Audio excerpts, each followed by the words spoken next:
صوفیاء کہتے ہیں ان لفظوں پر، قرآن کی ان آیات پر ہمیں وجد ہوتا ہے، طبیعت، روح، مزاج، ذہن وہ جھومنے لگتا ہے۔ کریم فرمانے لگے اگر تم یہ کرو گے تو تمہیں ملے گا کیا؟ یغفر لکم ذنوبکم، اللہ تمہارے سارے گناہ معاف فرما دے گا۔ یغفر لکم ذنوبکم، اللہ تمہارے گناہوں کو معافی ملے گی۔ ایک ہوتا ہے معافی بھی ملنا اور پھر پیار بھی ملنا۔ یا اللہ صرف معافی ملے گی؟ فرمایا اللہ تمہارے گناہ بخش دے گا، وَيُدْخِلْكُمْ جَنَّاتٍ تَجْرِي مِن تَحْتِهَا الْأَنْهَارُ، اور اللہ تمہیں اس جنت میں داخل کرے گا جس کے نیچے نہریں بہ رہی ہیں، نہریں بہ رہی ہیں۔ وَمَسَاكِنَ طَيِّبَةً فِي جَنَّاتِ عَدْنٍ، اور پاکیزہ محلوں میں تمہیں رکھے گا جو بسنے والے باغ ہیں، ایسی جنتیں جو آباد ہیں، ان جنتوں میں اللہ تمہیں داخل کرے گا۔ قربان جائے، نتیجے کا بھی اعلان فرماتا ہے کریم رب۔ اس تجارت کے بارے میں اپنے بندوں کو یہ رہنمائی دیتا ہے، فرمایا ذالک الفوز العظیم، فرمایا یاد رکھنا یہ بہت بڑی کامیابی ہے۔ یعنی رب اگر تمہیں بخش دے، اگر اللہ تمہیں جنت عطا کرے، اللہ تمہیں بسنے کے مکانات اور محل عطا کرے، تو دینے والا دے کے کہتا ہے ذالک الفوز العظیم، یہ بڑی کامیابی ہے، یہ بہت بڑی۔ اگلی بات کروں آپ سے، آپ میرے اپنے ہیں نا، تو تھوڑی سی نفسیات میں جانتا ہوں لوگوں کی۔ بندے کا بڑا عجیب ذہن ہے کہ وہ کہتا ہے صرف جنت ہی ملے گی۔ یہ جو دنیا کے 60 سال ہیں، یہ بیماری ہے انسانی اور نفسیاتی، تھوڑے بہت محل اسے دنیا میں بھی چاہیے۔ صرف جنت کے وعدے پر انسانی نفسیات مطمئن ہے۔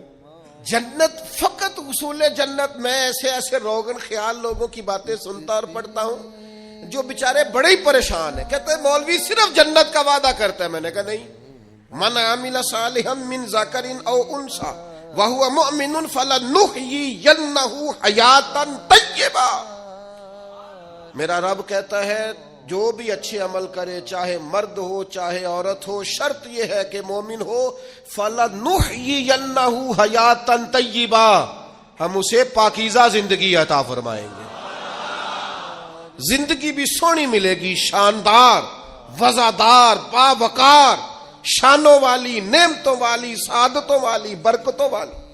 شرط یہ ہے کہ مومنوں والی گزارے زندگی، شرط یہ ہے کہ ہو مومن، چاہے مرد ہو چاہے، کرے اچھے عمل، زندگی بھی حیات طیبہ، نیری حیات نہیں، حیات میرا موضوع نہیں، ورنہ حیات طیبہ کے کچھ اور معنی بھی بیان کرتا، لیکن بس اتنا سمجھ لو جسے رب کہتا ہے نا حیات طیبہ، اس سے زیادہ سونی زندگی ہو کوئی نہیں سکتی، اس سے پاکیزہ وقت گزر سکتا۔ اچھا، اس آیہ کریمہ میں جنت کا وعدہ کر کے فرمایا وَأُخْرَى تُحِبُّونَهَا، اور فرمایا ایک نعمت تمہیں اللہ اور دے گا جو تمہیں بڑی پیاری ہے، جس کو تم بڑا محبوب رکھتے ہو، ایک دوسری نعمت وہ بھی اللہ تمہیں دے گا۔ وہ کیا ہے؟ نصر من اللہ وفتح قریب، فرمایا اللہ کی مدد جلدی آئے گی اور فتح تمہیں قریب ہو کے نصیب ہو جائے گی۔ دنیا میں اللہ مدد کرے گا اور تمہیں فتح یاب کرے گا، کامیاب کرے گا۔ کیسے کامیاب ہو جاؤ گے؟ رزق حلال میں بھی کامیاب رہو گے، اپنی اولاد کی تربیت میں بھی کامیاب رہو گے، اپنا گھر بنانے میں بھی کامیاب رہو گے، حقوق ادا کرنے میں بھی یہ مفسرین نے لکھا ہے، وہ بیان کر رہا ہوں۔ تم اپنی جو تمہارے ذمے اللہ نے ذمہ داریاں لگائی ہوں گی ان میں بھی کامیاب رہو گے۔ یا اللہ کریں کیا؟ فرمایا وہ والی تجارت کرو جو میں نے بتائی ہے، ایک تو ایمان لاؤ، دوسرا اللہ اور اس کے رسول کے رستے میں مالو جانوں سے نصر من اللہ وفتح قریب، اللہ کی مدد اور جلدی آنے والی تمہیں فتح نصیب ہوگی۔ یا اللہ جنت بھی مل گئی، دنیا میں بھی کامیابی مل گئی، تو آگے بھی کچھ ملے گا۔ فرمایا وبشر المومنین، اے محبوب مسلمانوں کو خوشخبری سنا دے۔ باقی جو سب سے قیمتی چیز یہاں ملی ہے وہ یہ ملی ہے کہ رب کہتا ہے اپنے نبی کی زبان سے تمہیں خوشخبریاں سناؤں گا، محبوب کی زبان نور سے خوشخبریاں۔ دو ہی کام ہیں زیادہ ضروری کرنے والے، دو باتیں بیان کی۔ ایک تو یا ایھا الذین آمنو کہہ کے نا، پھر فرمایا کہ تؤمنون باللہ ورسولہ، اللہ اور اس کے رسول پر ایمان لاؤ. ایمان والوں سے کہہ دیا ایمان لاؤ. یا ایھا الذین آمنو کہا شروع میں، اور دوسری آیت میں انہی ایمان والوں سے مطالبہ کر دیا کہ اللہ اور اس کے رسول پر ایمان لاؤ. یہی نہیں ہوا، قرآن مجید نے دوسری جگہ پہ بھی ارشاد فرمایا یا ایھا الذین آمنو، اے ایمان والو، آمنو باللہ ورسولہ، اللہ اور اس کے رسول پر ایمان لے آؤ. اے دعوی ایمان کرنے والو، دل سے ایمان لاؤ. اے ایمان کے دعوے داروں، ایمانداروں جیسے کام کر کے دکھاؤ. اے ایمان کے نام لینے والوں، ایمان دار کہلانے والوں، اپنے عمل سے، کردار سے ثابت کرو کہ تم صاحب ایمان ہو. ایک ہوتا ہے دعوی ایمان، ایک ہوتی ہے صورت مومن. قرآن مجید میں جہاں بھی کہا نا ایمان والے، اس کے متصل کہا ایمان بھی لاؤ وعاملوا الصالحات، اور نیک اعمال بھی کرو. تاجر وہ ہوتا ہے جو تجارت کرے، استاد جو ہوتا ہے جو سبق پڑھائے، خطیب وہ ہوتا ہے جو خطابت کرے، قاری وہ ہوتا ہے جو تلاوت کرے، عابد وہ ہوتا ہے جو عبادت کرے، اور مومن وہ ہوتا ہے جو اچھے اعمال کرے. اس کے ایمان کا تقاضا ہے کہ مومنوں جیسے عمل کرے. ایک تو یہ یاد رکھیں کہ اس کی کوئی مجسم صورت نہیں ہوتی ایمان کی. اپنے دل کے اندر ہر وقت ایمان کو تازہ کریں. میں بڑی معذرت کے ساتھ ایک بات عرض کروں گا، آپ نے توجہ کرنی ہے. جن لوگوں نے صورت مومن بنا لی ہے نا، وہ سیرت مومن نہیں بنائے. اسلام کی کوئی مخصوص وردی نہیں کہ آپ نے وردی پہن لیا ہے تو آپ مسلمان ہو گئے. ایمان تو روح کا رشتہ ہے، وہ تو باطن کا تعلق ہے. نجاشی بادشاہ نے کلمہ پڑھ لیا تھا اپنے ملک میں، ایک دفعہ بھی حضور سے ملنے نہیں آیا، لیکن جب اس کا انتقال ہوا تو محبوب نے اس کے شہر کی طرف رخ کر کے فرمایا صفیں بناؤ، میں اس کا جنازہ پڑھوں گا. یہ جو تیرے باطن کا رشتہ ہے یہ مضبوط ہونا چاہیے. اگرچہ ہمارا عقیدہ یہ ہے کہ حضور تو سامنے دیکھ رہے تھے نا اس کو. فرمایا محبوب نے جو میں دیکھتا ہوں وہ تم نہیں دیکھتے. دیکھ کر ہی پڑھایا ہے نبی پاک نے، لیکن حضور سید عالم نے گواہی دی کہ اگرچہ وہ آیا نہیں. سیدہ عائشہ صدیقہ رضی اللہ تعالیٰ عنہ بیان کرتی ہیں نجاشی کا انتقال ہوا بادشاہ کا، اگرچہ اس نے اپنا ایمان بتایا نہیں، چھپایا ہوا تھا، لیکن جب اسے دفن کیا گیا تو اس کی قبر سے نور نکلنا شروع ہو گیا. یاد رکھیں میرے بھائیوں، اپنی ایمان پر توجہ کریں، اپنے اعمال کو ایمان کے مطابق مرتب کریں. نیک نظر نہ آئے، نیک بننے کی کوشش کریں. نیک مشہور ہونے کے چکر میں نہ پڑیں کہ لوگوں کو پتہ چل جائے میں بڑا نیک آدمی ہوں. نیک بننے کی کوشش کریں. مومن تو نیکیاں چھپاتا ہے، مومن تو اپنی نیکی کا اپنے اللہ کے ساتھ راز رکھتا ہے. مومن کی خواہش تو ہوتی ہے یہ میرے اور میرے رب کے درمیان رہے.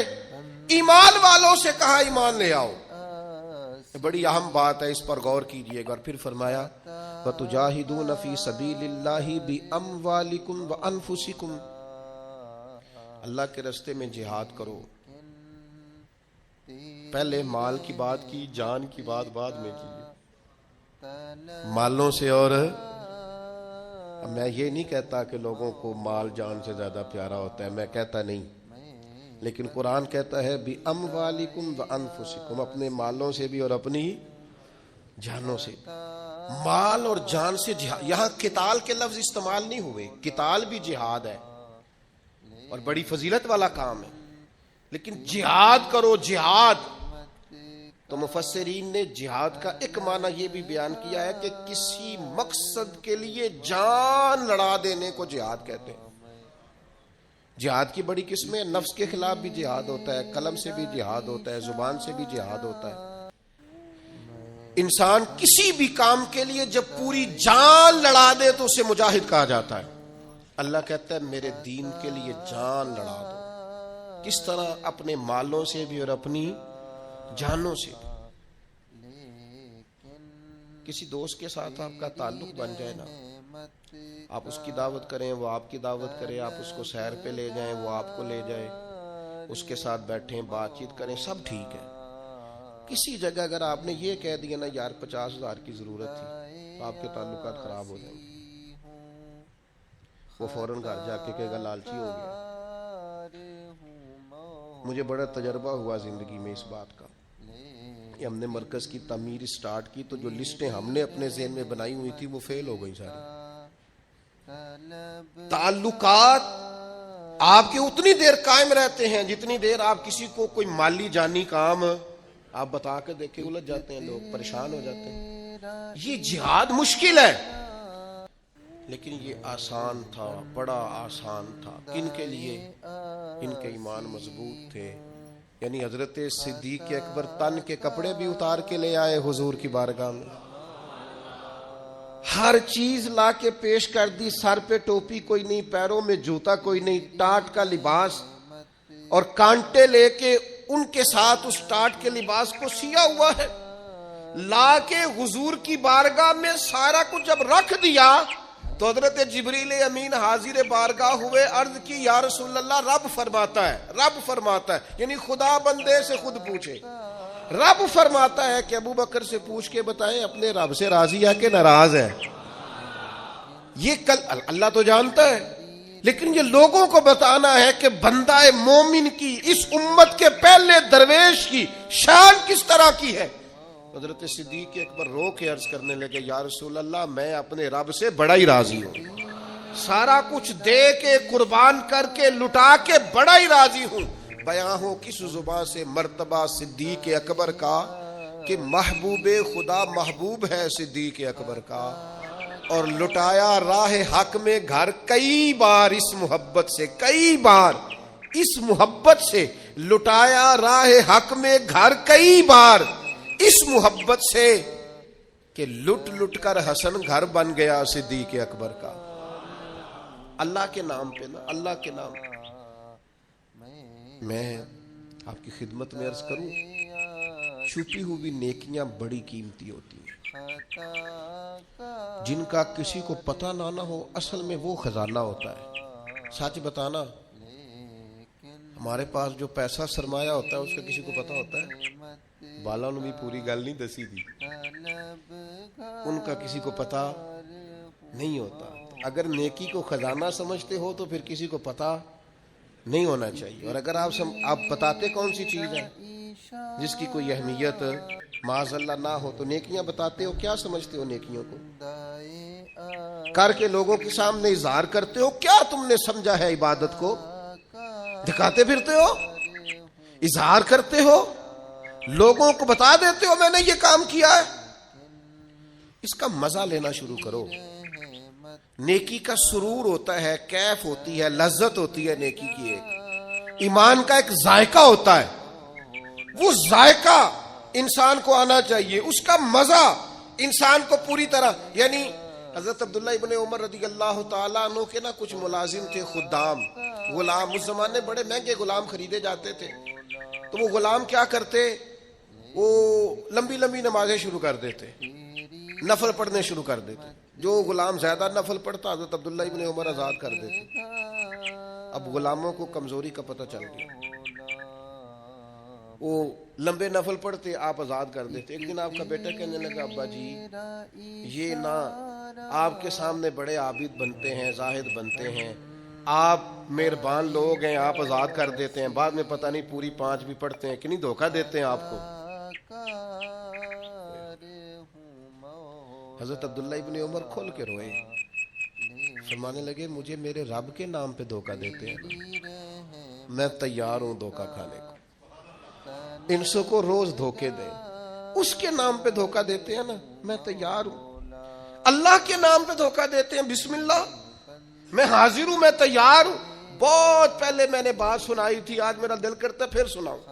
حکیم الامت مفتی احمد یار خان صاحب نعیمی رحمت اللہ علیہ نے تفسیر نعیمی میں لکھا ہے، جب اللہ تعالیٰ نے حضرت ابراہیم علیہ السلام کو بہت سارے اونٹ دیے، بہت ساری بکریاں دی، بہت ساری گائیں دی، اور ساتھ کہا واتخذ اللہ ابراہیم خلیلا، ہم نے ابراہیم کو دوست بنایا ہے، تو فرشتے کہنے لگے یا اللہ جسے اتنا کچھ دے اس نے دوست تو بننا ہی ہوتا ہے. فرشتوں نے کہا نا, انہوں نے پہلے بھی کہا تھا نا کہ یا اللہ یہ خون ریزیاں کریں کہ زمین میں اگر تو بنائے گا تو. فرمایا جاؤ جا کے میرے ابراہیم کا امتحان کر لو. فرشتہ آ گیا اور آ کے اس نے کیا کیا, وہ بیٹھ گیا, بڑی بڑی فصل تھی اس کے بیچ, اور بیٹھ کے اس نے تسبیح پڑھنی شروع کر دی, سبحان اللہ والحمد للہ لا الہ الا اللہ واللہ اکبر. اللہ کا ذکر شروع کر دیا. نہ علماں وچ پھسا سانو تو یار دی گل سنا سانو. وہ ذکر کر رہا ہے حضرت ابراہیم علیہ السلام نے مچلتے دوڑ. ادھر دیکھو میری طرف. بندہ خود کتنا بھی ذاکر کیوں نہ ہو, کبھی کبھی کسی کے منہ سے یار کا ذکر بڑا ہی پیارا لگتا ہے. میں نے ایک محفل میں حاضر تھا تو نعت کا نعت پڑھ رہا تھا, تیری نسبت نے سوارا میرا انداز حیات. میں اگر تیرا نہ ہوتا سگے دنیا ہوتا. سگ کا معنی کتا. اگر تیرا نہ ہوتا تو دنیا کا کتا ہوتا. میں بھی کہیں مال کما رہا ہوتا, میں بھی کہیں چکر میں پڑا ہوتا دو کے تیری نسبت نے سوارا میرا انداز حیات. میں اگر تیرا نہ ہوتا تو کوئی سگے دنیا ہوتا. تو میری طرح کے کئی لوگ تھے جو کچھ نہیں ہے اور اس کے نام پر بڑا کچھ ہے. تو وہ دل تھوڑا لگ سا گیا, کیفیت بن گئی, کوئی آنسو درد بن کے ٹپکنے لگے. میرے ساتھ ایک دوست بیٹھے تھے, میں نے ان سے کہا یار آج بڑا مزہ آیا نعت. وہ مینوں کہنے لگے نعت خانے 40,000 لے آج. میں نے کہا تو جھٹ کو کھلو جانا سی, پہلے دیندے ہو پھر شکوے کردے ہو. اور میں نے کہا ذرا ٹھہر جا, ٹھہر کے بتا, تھوڑا مزہ تو لے لینے دے. کبھی کبھی کسی کے منہ سے سننا اچھا بڑا لگتا ہے. کہنے لگا جی نہیں یہ ہوتا ہی نہیں, جنہیں دن پہلو کرائیے نا. میں پھر دیکھیں نا کبھی کبھی ذوق عروج پہ ہوتا ہے. میں نے اسے کہا بات سن میری, میں بھی خلاف ہوں یہ جو ڈیمانڈ کرتے ہیں, جو دیتے ہیں, بڑا غلط کرتے ہیں. لیکن آج جتنا اس نے مزہ دیا ہے نا 40,000 تھوڑا ہے. آج میرے جیسے لوگوں کو جہاں یہ لے گیا ہے نا, یہ کبھی 1:40 بھی لے تو یہ تھوڑا ہے. اس لیے کہ نہ علماں وچ پھسا سانو تو یار دی گل سنا سانو. اوتھے علم دا سکہ نہیں چلتا جتھے عشق ہوراں دا ڈیرا ہے. حضرت ابراہیم علیہ السلام دوڑے جا رہے, کہاں؟ وہ کوئی میرے رب کی یاد کر رہا, کوئی اس کی پاکیزگی, تسبیح, تحلیل, تکبیر بیان کر رہا. اللہ کے خلیل کھڑے ہو گئے. فرشتہ تھا انسانی شکل میں, چپ کر گیا. فرمایا یار ایک دفعہ پھر نہیں ذکر کرتا میرے رب کا. کہنے لگا پہلے مرضی سے کر رہا تھا, اب آپ کہتے ہیں تو جتنے آپ کے پاس بکریاں ساری لے لوں گا. فرمایا بس جا تیری ہوئی تو مجھے میرے رب کا ذکر سنا. یہ ذرا تجارتیں دیکھو, سودے دیکھو, تیری ساری ہوئی. اس نے تھوڑی دیر ذکر کیا, چپ کر گیا. فرمایا دوبارہ ذکر کرنا میرے رب کا. کہنے لگا وہ ہو گیا, پہلے پیسے پورے ہو گئے آپ کے. فرمایا اب؟ کہنے لگا جتنی گائیں بھینسیں آپ کے پاس ہیں ساری لوں گا. فرمایا تیری ہوئی. اس نے تھوڑی دیر ذکر کیا, پھر چپ کر گیا. فرمایا اب کیا چاہیے؟ کہنے لگا صرف اونٹ بچے ہیں, سارے دے دو, اللہ کا ذکر سنا دیتا ہوں. فرمایا تیرے ہوئے سارے, میرے رب کا ذکر سنا. وہ پھر چپ کر گیا. آپ نے فرمایا اور ذکر کر, یہ دیکھو تجارت ہو رہی ہے, کاروبار ہو رہا ہے. وہ کہنے لگا اب کیا دو گے؟ فرمانے لگے یہ بکریاں چرانے کے لیے کوئی شخص بھی تو چاہیے نا, یہ اونٹ بھیڑ گائیں بھینسیں چرانے کے لیے کو چاہیے نا. مجھے رکھ لینا, تنخواہ نہیں لوں گا تو اللہ کا ذکر سناتے رہنا, میں تیری ڈیوٹی کرتا رہوں گا. نہ علماں وچ پھسا سانو کوئی یار دی گل سنا. تو وہ فرشتہ اوہو تردامنی پہ شیخ ہماری نہ جائیے, ہم کبھی دامن نچوڑ دیں تو فرشتے وضو کریں. وہ فرشتہ تھا, فرشتوں کے آنسو نہیں آیا کرتے, فرشتوں میں وہ درد نہیں ہوتا, وہ معصوم مخلوق ہے اللہ کی. فرشتہ کھڑے ہو کے کہنے لگا مالک میں گواہی دیتا ہوں یہ شخص اس قابل ہے کہ اسے اللہ کا خلیل بنایا جائے, یہ اس قابل ہے کہ خلیل اللہ بنے. واتخذ اللہ ابراہیم خلیلا. یار ساری زندگی صرف وہی تجارت کرنی ہے کہ لاکھ کے 2 ہو جائیں؟ کوئی ایسی تجارت بھی کرو نا, کوئی ایسا سودا بھی کرو نا. قحط پڑ گیا نا مدینہ منورہ میں, مکہ معظمہ میں فصلیں نہیں ہو رہی, حالات خراب ہیں. اور آپ کو پتہ ہے جو چیزیں شارٹ ہو جاتی ہیں پھر ان کے دام بھی. یہ سیلاب آیا تھا تو خیمے مہنگے کر دیے تھے مسلمانوں نے. لوگوں کو خیموں کی ضرورت تھی تو خیمے، یہ کرونا آیا تھا تو مسلمانوں نے ماسک مہنگے کر دیے تھے، کیونکہ مجبوری تھی نا، لوگوں نے لینے تھے۔ میں مسلمانوں کی بات کر رہا ہوں، چونکہ یہاں قبضہ غیروں کا، حکومتوں کی میری بات نہیں کر رہا۔ جو چیز شارٹ ہو جاتی ہے اسے کیا کرتے ہیں؟